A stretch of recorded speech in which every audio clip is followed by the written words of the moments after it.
Hi everyone, welcome to this video.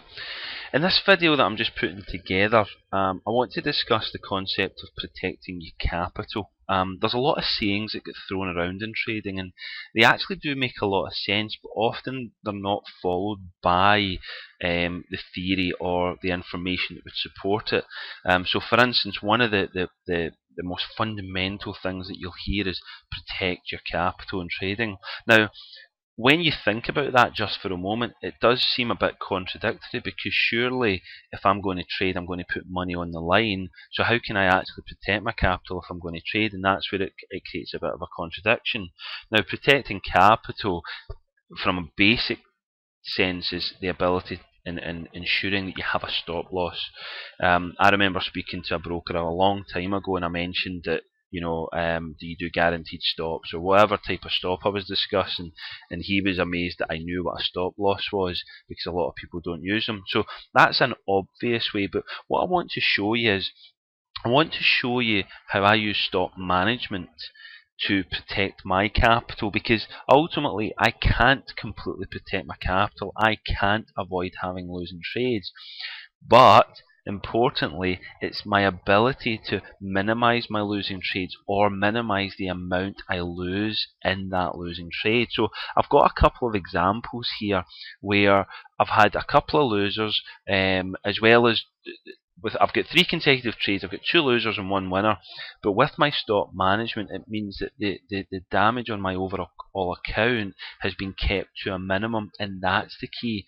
So it's almost, how do I protect my capital? I make sure my losses don't do too much damage, so that when I eventually get winners again, that's how I can grow my capital, and that's the key. Now, on Facebook, and the reason I also wanted to do this video is to follow up, because there's a couple of trades I've put up on Facebook, and it would be good just to highlight them and cover them, because it's easy in trading to show people winning trades retrospectively. But one of the things that I take pride in Trader Support Club is we are realistic traders, and we show you both our winning and our losing trades. So what's good about this is I can show you the examples of trades that we've discussed within the live trading room that the fast track members have had access to, and you can see some of them haven't worked, and that's a true reflection of trading, which I'm always quite proud of that fact, rather than just always illustrating, well, there's a winner, here's another winner, etc. Now, the trade that I took was on a break of this level here, so you can just see when we came down, there was a minor consolidation and we broke down. Now, whenever we break a significant level, the one thing I'm always looking at is, do we create the momentum and come down, or do we stall? And what you'll notice is this market was trying to break down, but it was struggling, and since then it's done this rally up.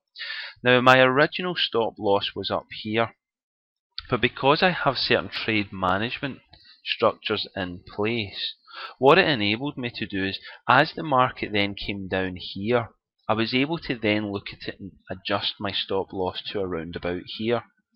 So what you'll notice, with an entry price of about here, my original risk on this trade was here, and my original reward was approximately here. So it was quite a healthy risk to reward on this one, and if you look at historical Facebook posts, you'll see it. But what you'll notice is, as the market's moved down, I've been able to adjust my stop. So although this trade has been a loser, I've only taken about half of my risk as a loss on this trade, and obviously from there it's then moved up, and it would have hit my original stop. So in other words, my trade management plan has worked, because instead of taking a full loss, I've only taken half of a loss. Now, if we look at another example of this, so that, just for reference, was pound versus Australian dollar, which, as I say, if you look historically on Facebook, you'll have seen it was there. If I then come into pound versus CAD, the next trade that I want to highlight was this one here, and again what's happened is, I've been triggered in here, my original stop loss is up here, and as prices started to move down, I've been able to adjust my stop loss again, so my next stop loss ended up being in here, and it was again based on the movement of price. And obviously price analysis is something I beat the drum about a lot, because it's so important to your trading. Now, I use the 60-minute or the 4-hour to define when I'm going to do it, and I've got a specific plan. But you can just see that yet again I've had 2 consecutive losers where Had I stuck with the full risk on this, I would have taken a full loss. But instead what's happened is, because part of my plan is stop adjustment as part of my risk profile and my trade management profile, it means that I've only taken half a loss on two trades, or per trade.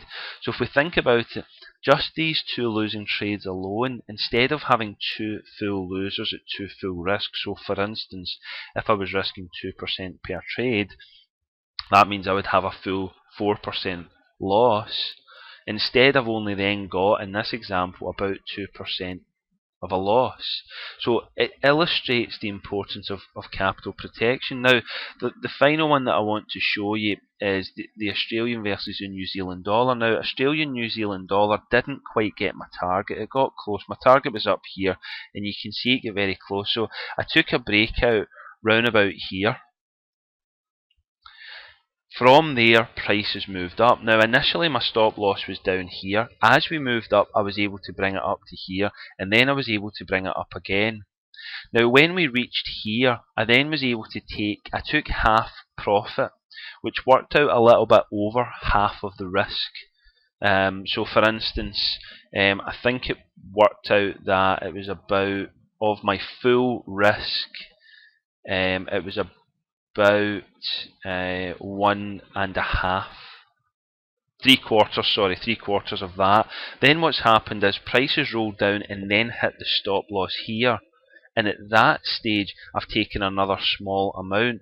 So for my full risk, so if I've got 100% of risk, for instance with this trade, I've then taken about 80% of what was at full risk. So if we just add the numbers up for a moment here, we've got 3 trades, we've got 2 losers and 1 winner. Now here's the thing, you're always going to have a losing run or a pocket where you have a couple of losers. It's incredibly, I would basically say it's unavoidable, it will happen. But what I've got here is I've got 3 trades, I've got 2 losers, and I've got 1 part winner. We don't want to call it a full winner because it didn't, but it's classed as a part winner. Now, from that perspective, had I been risking the full scale, what I would end up having here is I would have 2% per trade, which would then mean that I would have a total of 4%. So it would be 2% plus 2% if I stuck with the original one. And this one would still be running. It's not hit target, it's rolling over, and it has hit my adjusted stop, but it certainly looks more likely to start pushing down. So I could have ended up with 3 full losers, but we'll see what happens with this one. But even if this was a winner, because risk to reward wasn't 2 to 1, I probably would have gained about 3% overall, based on risking 1 and gaining 1.5. So afterwards I would still be down 1%. However, the way this has worked out now, and that's on the basis of hitting target, which it's not, I've ended up only having 1% loss on each maximum, which has mean I've only lost 2%, the equivalent of 1 trade, and I've managed to take a trade that's just not quite getting to target, and I've managed to take close to 2% on that as a return, because again you can see the risk to reward, the way it works out. So after these 3 trades, although I've had 2 losers and 1 winners, I'm probably at about break even. Now give or take a few pounds here and there based on overnight charges and the different components. Now the reason that this is so important is I use price analysis to define my stock management. I know that at times I'm looking for relatively big targets, therefore it doesn't make sense to expose myself. If I'm up 100, 150 points, do I really want my stop loss at the very beginning of where the stop loss was? That doesn't make sense to me. And this is the key, I want to protect my capital. So interestingly, I have, within a micro sense, I have a losing run, but that losing run has meant that I've ended up in a break-even environment because of stock management and because I manage my position and manage the trade. So if you think about your own trading, consider how you protect your capital, because you can't protect your capital in the most obvious fashion, because that would mean you don't trade. The question is, how does your strategy and how does your trading stand up to the test of the losing run? It's easy to look at winning runs, but how does it sustain itself during the losing run? If you have a few losers, what damage is that doing to your capital? If it's doing too much damage, you then need to look at it. Is there management processes you could bring in that would improve it so you're not losing as much? And also, can you take what could potentially be trades that don't quite hit target or do some move, that you can take something out of those, or as I say, you reduce the amount that you lose if they turn from being in profit. So I hope that's useful. I hope it gives you food for thoughts. This is something we cover in the room. I've done a big session on this recently in the room, because what you start to realise is looking at risk is one of the most important parts of trading. So it's highly, highly important. So I hope you find this useful. And yeah, thanks for watching. I'll see you in the next video. Bye for now.